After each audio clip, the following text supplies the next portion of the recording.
Okay, my name is David Sanders, D-A-V-I-D-S-A-N-D-E-R-S, and I am a retired circuit judge here in the 23rd Circuit, and I'm now a senior status judge, and I was the one who had the courtroom that Judge Yoder took over after my retirement.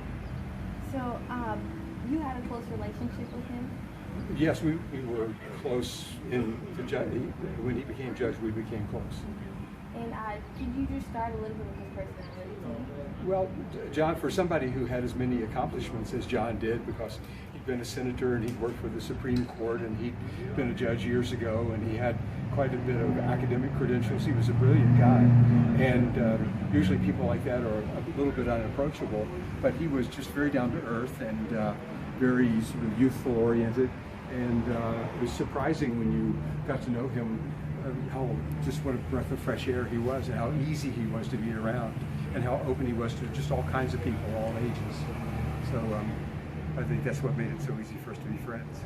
And in the time that you did work with him, what was it like? Well, I'd been a judge already 2 terms when he came in, and so I was trying to answer some of the questions that he had as a new judge. But I mean, he was a smart guy and had a lot of experience with government, so he didn't need that much guidance.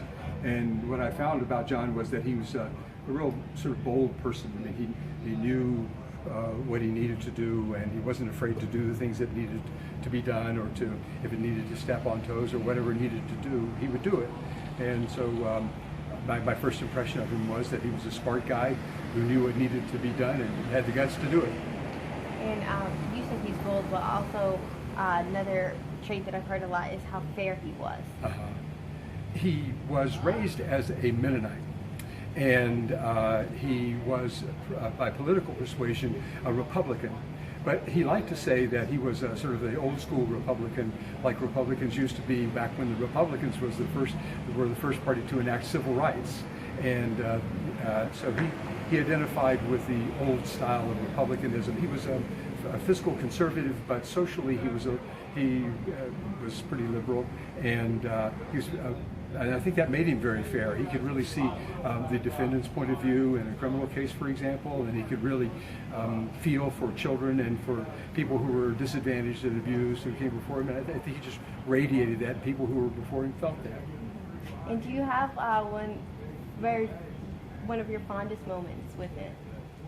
Well, I guess there were a lot of fond moments with John because he was just fun to be around, but our special trip to Cuba during the last couple of months of his life, that has to stand out as a shining memory, because we were in Havana together, and he and I walked around nighttime Havana looking for Wi-Fi hotspots so he could check his Facebook postings, and we went and listened to Cuban music together, and just had a ball with a group of people down there.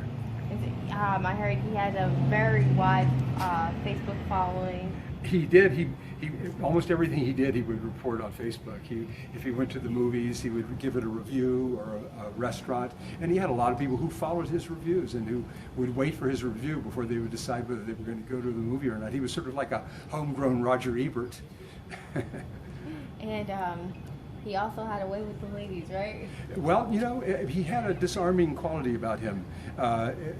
His sister described it as a sort of a cherubic expression, and there was just, I guess, an honesty and a willing to listen, and he was a good conversationalist. And just time after time, I've seen women who really liked John. I know my young law clerks always took a shine to John. So yeah, he liked women and they liked him. And is there anything else you would like to add? Just that I miss him. He's one of those people in life that I just wasn't ready for him to go. I was ready for our relationship to grow and to do more things with him, and to have him more as a part of my life. And I just feel bad that I missed that opportunity. And I often see something or have a thought that I'd like to get on the phone and tell John about it, or email him about it, or share something like that with him. We were going to go to Cuba together again. We were going to be making future plans. So I miss him.